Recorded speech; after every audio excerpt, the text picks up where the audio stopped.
الحمد لله رب العالمين والصلاة والسلام على سيد الأنبياء والمرسلين نبينا محمد وعلى آله وأصحابه أجمعين. أما بعد، أعوذ بالله السميع العليم من الشيطان الرجيم. بسم الله الرحمن الرحيم. وما كان استغفار إبراهيم لأبيه، اور ابراہیم علیہ السلام کا اپنے باپ کے لیے استغفار کرنا نہیں تھا، إلا عن موعدة وعدها إياه، مگر اس وعدے کی بنیاد پر جو انہوں نے اس سے کیا تھا. فلما تبین له انه عدو للہ، جب ان کے لیے واضح ہو گیا کہ بے شک وہ اللہ رب العزت کے دشمن ہے. تبرأ منہ، تو وہ اس سے بری الذمہ ہو گئے. ان ابراہیم لأواہ حلیم، بے شک ابراہیم علیہ السلام بہت ہی نرم دل والے اور بردبار تھے.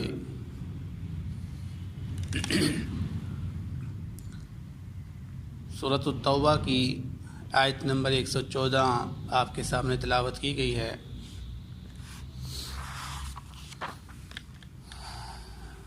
جیسا کہ آپ کو معلوم ہے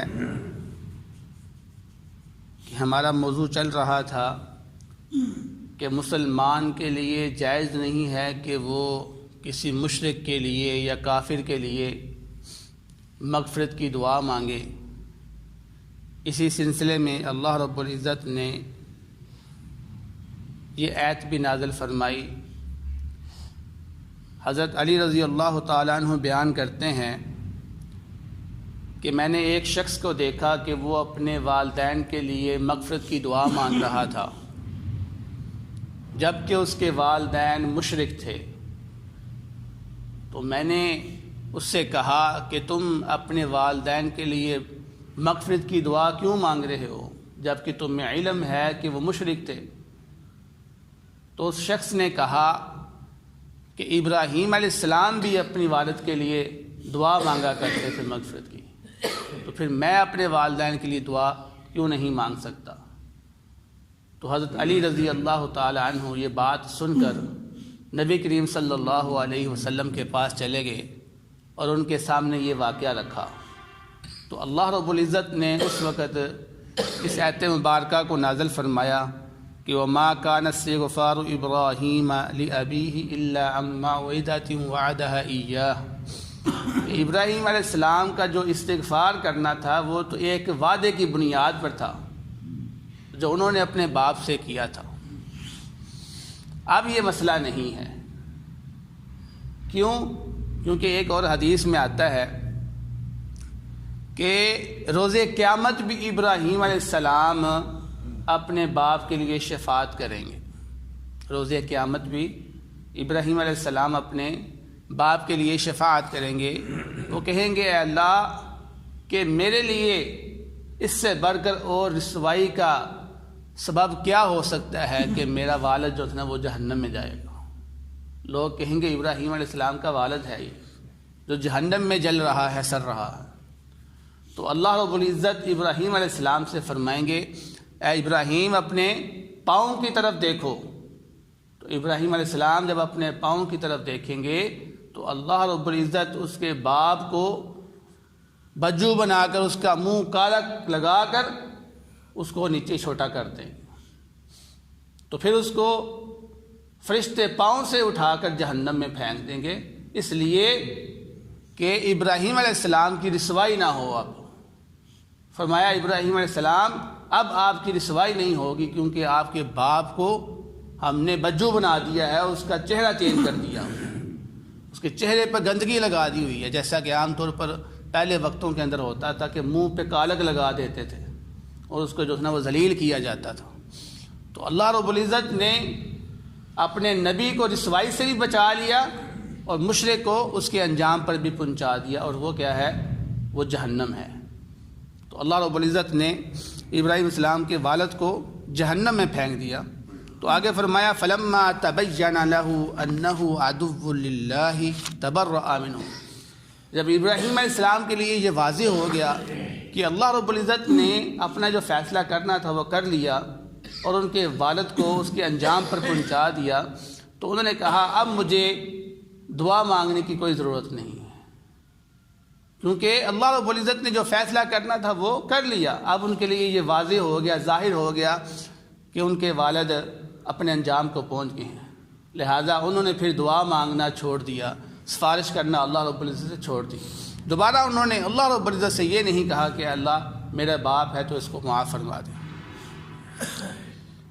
اس چیز سے ثابت یہ ہوتا ہے کہ پہلی امتوں کے اندر شاید اللہ رب العزت نے انبیاء کے لیے یا مسلمانوں کے لیے یہ حکم جاری نہیں کیا تھا کہ وہ مشرکین کے لیے دعا نہ کیا کریں، بلکہ مسلمانوں کو اس چیز کی اجازت تھی۔ اس لیے ابراہیم علیہ السلام نے اپنے والد کے لیے دعا کرنے کا وعدہ کیا، اور اسی بنیاد پر نبی کریم صلی اللہ علیہ وسلم بھی اپنی والدہ کی قبر پر گئے، انہوں نے وہاں پر بخشش کی دعا مانگنے کی کوشش کی۔ لیکن جب اللہ رب العزت نے اس امت محمدیہ کے لیے حکم جاری کر دیا کہ آپ کے لیے اب جائز نہیں ہے، پہلے تو تھا لیکن اب جائز نہیں ہے، تو لہذا اس کے بعد کسی کے لیے یہ لائق نہیں ہے کہ وہ اپنے مشرک والدین یا دوست احباب کے لیے دعائیں مغفرت کریں۔ فرمایا ان ابراہیم لأواہ حلیم، بے شک ابراہیم علیہ السلام نے یہ جو وعدہ کیا تھا، اس وعدے کا اصل جو سبب تھا وہ یہ تھا کہ وہ بڑے نرم دل تھے، وہ بردبار تھے۔ تو یہاں سے ہمیں یہ بھی معلوم ہوتا ہے کہ اللہ رب العزت کے جو انبیاء ہوتے ہیں وہ نرم دل ہوتے ہیں، دل کے سخت نہیں ہوتے، طبیعت کے سخت نہیں ہوتے۔ اللہ رب العزت ہمیشہ اپنے نبی کو نرم دل والا پسند کرتا ہے، اور نرم دل والے کو اللہ رب العزت چنتا ہے، مجتبی بناتا ہے۔ تو اس لیے یہ دل کی نرمی یہ ایک اچھا وصف ہے، دل کی نرمی یہ ایک اچھا وصف ہے، اس کو اپنانا چاہیے۔ ہم دیکھتے ہیں کہ بسا اوقات ہمارے لوگ، کوئی بندہ اگر دل کا نرم ہو تو اس کو برا بھلا کہتے ہیں کہ یار یہ نظام نہیں سنبھال سکتا، یہ بندہ نرم ہے، یہ نظام نہیں سنبھال سکتا، یہ کور نہیں کر سکے گا، ہمیں تو سخت طبیعت کا بندہ چاہیے۔ تو یاد رکھیں، جو سخت طبیعت کا بندہ ہوتا ہے اس میں اور نرم دل والے بندے میں بڑی ایک فرق ہوتا ہے، ایک تبدیلی ہوتی ہے اس میں۔ سختی جب آپ کرتے ہیں تو آپ کے سامنے تو اس پر عمل کیا جاتا ہے، لیکن آپ جب چلے جاتے ہیں تو بندہ اس پر عمل کرنا چھوڑ دیتا ہے اور آپ کو برا بھلا بھی کہتا ہے۔ لیکن اگر آپ پیار محبت سے کسی کو سمجھائیں گے تو وہ آپ کے سامنے بھی عمل کر کے دکھائے گا اور آپ کی غیر موجودگی میں بھی عمل کرے گا، یعنی اس کا جو اثر ہوتا ہے وہ قائم رہتا ہے۔ جبکہ سخت طبیعت والا جو شخص ہوتا ہے اس کا اثر نہیں رہتا، بس اس کے سامنے لوگ ڈر کے کام تو کر دیتے ہیں لیکن اس کے بعد وہ کام بھی چھوڑ دیتے ہیں، اس شخص کو بھی برا بھلا کہتے ہیں۔ تو دل کا نرم ہونا یہ اچھی صفات ہے، اس لیے اللہ رب العزت نے اس کو اپنے نبی کے اندر چنا اور اختیار کیا۔ آگے فرمایا وما كان اللہ ليضل قوما بعد اذ هداهم، اور اللہ رب العزت کے یہ اصول ہے کہ وہ کسی بھی قوم کو گمراہ نہیں کرتا جب اس کو وہ ہدایت دے دیتا ہے۔ حتی یبین لہم ما یتقون، یہاں تک کہ وہ اس کے لیے واضح نہ کر دے کہ کس چیز سے اس نے بچنا ہے، کس چیز سے اس نے دور رہنا ہے۔ تو اس آیت مبارکہ کا مطلب یہ ہے کہ وہ لوگ جن کو اس چیز کا علم نہیں ہوا تھا کہ اللہ رب العزت نے مشرکین کے لیے دعا کرنے سے منع کر دیا ہے اور وہ مشرکین کے لیے دعا کرتے رہے، تو اللہ رب العزت ایسے شخص کی پکڑ نہیں کرتا۔ اور دوسری چیز اس سے جو ثابت ہوئی ہے وہ یہ ہے کہ جب انسان گناہ کرتا ہے تو اللہ رب العزت اس گناہ کی وجہ سے انسان کو گمراہ کر دیتا ہے۔ تو یہ گناہ انسان کی گمراہی کا سبب بنتے ہیں، اس لیے ہمیں چاہیے کہ ہم گناہوں سے بچیں، کہیں ایسا نہ ہو کہ اللہ رب العزت ہمیں گمراہ کر دے۔ اور گمراہ کرنے کا مطلب کیا ہے؟